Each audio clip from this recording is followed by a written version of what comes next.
Hello programmers, welcome to Nakul codes. இந்த வீடியோவில் exception ஹேண்ட்லிங்கை பற்றி தான் பார்க்க போகிறோம். எக்ஸெப்ஷன் ஹேண்ட்லிங் அப்படிங்கிறது இப்போ ரன் டைமில் வரக்கூடிய எரர்ஸை மட்டும்தான் இந்த எக்ஸெப்ஷன் ஹேண்ட்லிங்கில் ஹேண்டில் பண்ண முடியும். ஸோ கம்பைல் டைம் எரர்னா என்ன, ரன் டைம் எரர்னா என்னன்னு ஃபஸ்ட் பார்க்கலாம். இப்போது நான் ஒரு ஸ்டேட்மெண்ட் பிரிண்ட் பண்ணுறேன். பிரிண்ட் ஏதாவது ஒரு டெக்ஸ்ட் ஹலோன்னு பிரிண்ட் பண்ணுறேன். ஹலோன்னு பிரிண்ட் பண்ணுறேன். இப்போ எனக்கு எந்த ஒரு எரரும் இல்லாமல் ஹாலோங்கிறது பிரிண்ட் ஆயிடுச்சு. இப்போ நான் இதில் இருக்கக்கூடிய இந்த ஒரு ப்ராக்கெட் தூக்கிடுறேன். இப்போ எனக்கு சின்டெக்ஸ் எரர் அப்படிங்கிற ஒரு எரர் வருது.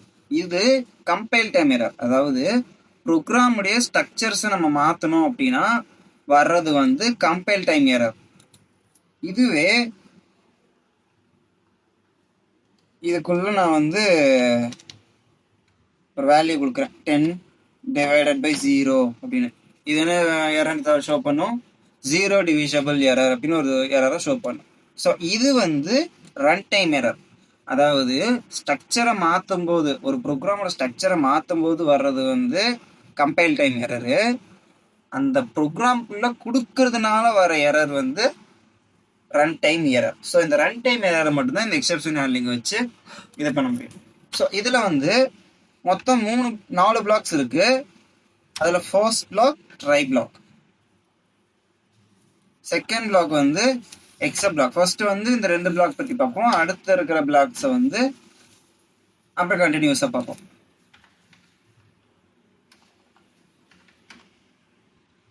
இப்போ ட்ரை பிளாக் இருந்துச்சு அப்படின்னா எக்ஸப்ட் பிளாக் கண்டிப்பாக இருக்கணும். எக்ஸப்ட் பிளாக் கண்டிப்பாக இருக்கணும். இங்கே எக்ஸப்ட் பிளாக்குள்ள நம்ம என்ன எரர் வரும், அதாவது இந்த ட்ரை பிளாக்குள்ள கொடுத்துருக்கிற இந்த கோடு என்ன எரரை த்ரோ பண்ணும் அப்படிங்கிறத நம்ம இங்கே கொடுக்கணும். 0 டிவிஷபிள் எரர் இங்கே வருது. ஸோ நான் 0 டிவிஷபிள் எரர் கொடுத்துக்கிறேன். கொடுத்துட்டு 0 டிவிஷபிள் எரர் வந்துச்சு அப்படின்னா நம்ம என்ன பிரிண்ட் பண்ணணும்? மேபி 0 டிவிஷபிள் எரர் வந்துச்சு அப்படின்னா நம்ம என்ன கோட் வேணால் கொடுத்துக்கலாம். இங்கே மேபி 0ங்கிற வேல்யூ 0வை 1ஆ மாற்று, இல்லை 2ஆ மாற்று, இல்லை ஏதாவது ஒரு கோட் பண்ணு அப்படின்னு நம்ம கொடுக்கலாம். நான் இப்போதைக்கு ஒரு சின்ன மெசேஜ் cannot divide அப்படிங்கிற ஒரு மெசேஜை மட்டும் நான் இங்கே கொடுத்துக்கிறேன். cannot divide,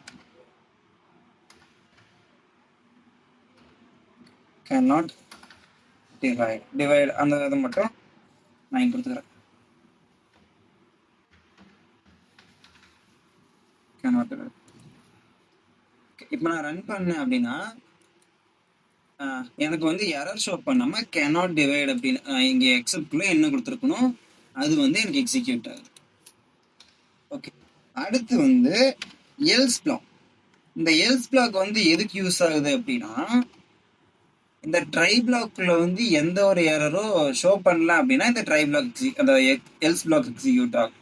மேபி ஏதாவது ஒரு எரரை த்ரோ பண்ணுச்சு அப்படின்னா இந்த எக்ஸப்ட் பிளாக் எக்ஸிக்யூட் ஆகும். அதுவும் நம்ம அந்த எரர் இங்கே கொடுத்துருந்தோம், இந்த எக்ஸப்ட்க்கு அடுத்து அந்த எரர் கொடுத்துருந்தோம் அப்படின்னா தான் எக்ஸிக்யூட் ஆகும், இல்லைன்னா எக்ஸிக்யூட் ஆகாது. ஓ எல்ஸ் பிரிண்ட்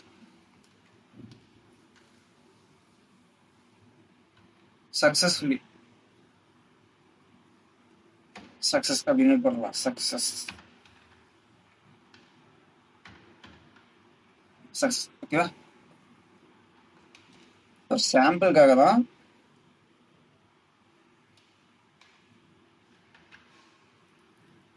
ஓகே, இப்போ நான் ரன் பண்ணேன் அப்படின்னா எனக்கு cannot divide தான், இன்னும் இங்கே 0 தான் கொடுத்துருக்கேன். ஸோ நான் 2 கொடுத்துட்றேன். 2 கொடுத்துட்டேன் அப்படின்னா எனக்கு வேல்யூவும் பிரிண்ட் ஆயிடுச்சு. சக்சஸ், அதாவது இந்த எரர் எதுவும் ஷோ பண்ணாததுனால இந்த எல்ஸ் பிளாக்ல இருக்கிறது பிரிண்ட் ஆயிடுச்சு.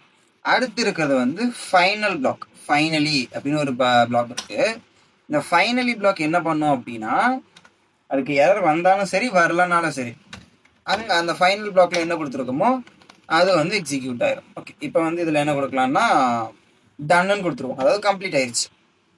கம்ப்ளீட் ஆனதுனால டன்னு கொடுத்துருவோம். இப்போ நான் ரன் பண்ணுறேன். எனக்கு எல்ஸ் பிளாக் எக்ஸிக்யூட் ஆகி ஃபைனல் பிளாக் எக்ஸிக்யூட் ஆயிருக்கு. இங்க நான் மறுபடியும் 0னே போடுறேன். இப்போ எனக்கு வந்து எக்ஸப்ட் பிளாக் எக்ஸிக்யூட் ஆகி இங்க பாத்தீங்களா எக்ஸப்ட் பிளாக் எக்ஸிக்யூட் ஆயிடுச்சு, எனக்கு ஃபைனலி பிளாக்கும் எக்ஸிக்யூட் ஆயிடுச்சு. ஸோ இப்படிதான் இந்த ஃபைனலி பிளாக் வந்து எக்ஸிக்யூட் ஒர்க் ஆகும். ஸோ இவ்வளோதான் பேசிக் பிளாக்ஸு. பட் இதில் தெரிஞ்சுக்க வேண்டிய இன்னொரு விஷயம் என்ன இருக்குது அப்படின்னா, எனக்கு வந்து என்ன எக்ஸப்ஷன் வரப்போகுதுன்னு தெரியாது. ஸோ அந்த எக்ஸப்ஷன் வந்துச்சு அப்படின்னா எனக்கு வந்து டிஃபால்ட்டாக ஏதாவது ஒன்று, அதாவது எந்த எக்ஸப்ஷன் வரும்னு தெரியாது, எந்த எக்ஸப்ஷன் வந்துச்சுனாலும் ஃபிக்ஸ்டாக எனக்கு ஒரே ஒரு இதை மட்டும் பிரிண்ட் பண்ணு அப்படின்னா நம்ம வந்து இந்த மாதிரி கொடுக்கலாம், எக்ஸப்ஷன் ஆஸ் இ. ஓகேங்களா? இங்கே வந்து cannot divideக்கு பதிலாக எரர்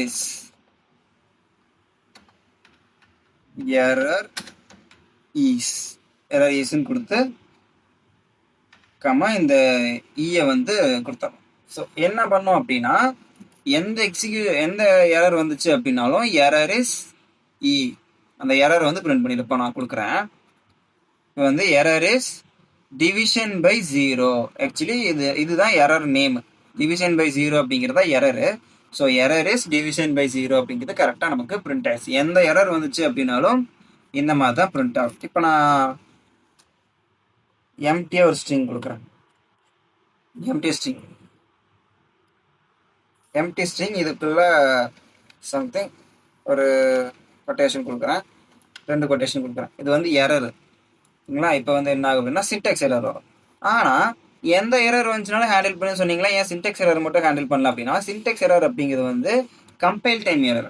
ஸோ கம்பைல் டைம் எரரை வந்து இந்த எக்ஸப்ஷன் ஹேண்ட்லிங்னால ஹேண்டில் பண்ண முடியாது. கம்பைல் டைம் எரர் வந்துச்சுன்னா என்ன பண்ணுறது அப்படின்னா, கம்பைல் டைம் வரும்போது மட்டும் நம்ம அதை வந்து தேடி கண்டுபிடிச்சி தான் சால்வ் பண்ணுற மாதிரி இருக்கும். இப்போ தெரியாமல் நீங்கள் ஒவ்வொரு கமா போட வேண்டிய இடத்துல 2 கமா போட்டீங்க, 3 கமா போட்டீங்க அப்படின்னா அந்த இடத்துல எல்லாம் நீங்கள் தான் போய் தேடி கண்டுபிடிச்சி எரர் சால்வ் பண்ணுற மாதிரி இருக்கும். ரன் டைமில் எரர் வந்துச்சுன்னா மட்டும்தான் இங்கே எக்ஸப்ஷனில் வந்து நம்மளால் ஹேண்டில் பண்ண முடியும். இவ்வளோதான் எக்ஸப்ஷன் ஹேண்ட்லிங்.